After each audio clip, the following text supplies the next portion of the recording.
যে media scroll এসেছে মাননীয় অর্থ উপদেষ্টা মহোদয়ের সাথে কি বসার সুযোগ দেয়।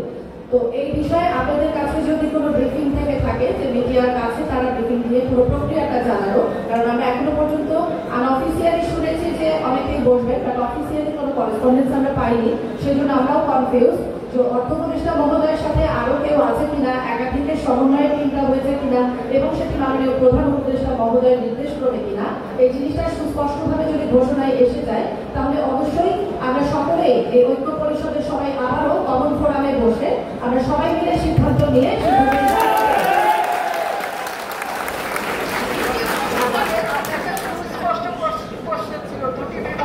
হ্যাঁ আমরা আসলে কিন্তু দুটি বিভাগ করার ফলে কিন্তু আমরা এই অর্থদোষটা বাতিলের পক্ষে আসছি, কারণ আমরা কোনো নির্বাহী কমিটি বা নির্বাহী ক্ষমতার অধীনে যেতে চাই না, আমরা একটা স্বতন্ত্র এনবিআর চাই।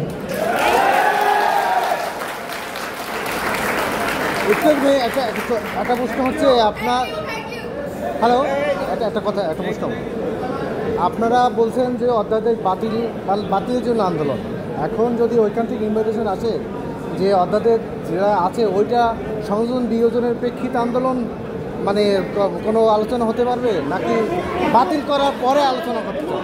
আপনারা বাতিল রেখে তারপর আলোচনা হবে? সংশোধন বিয়োজনের আসলে উপায় নেই,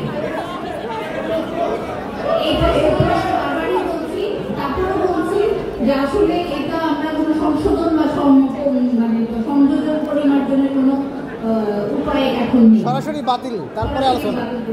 ওকে।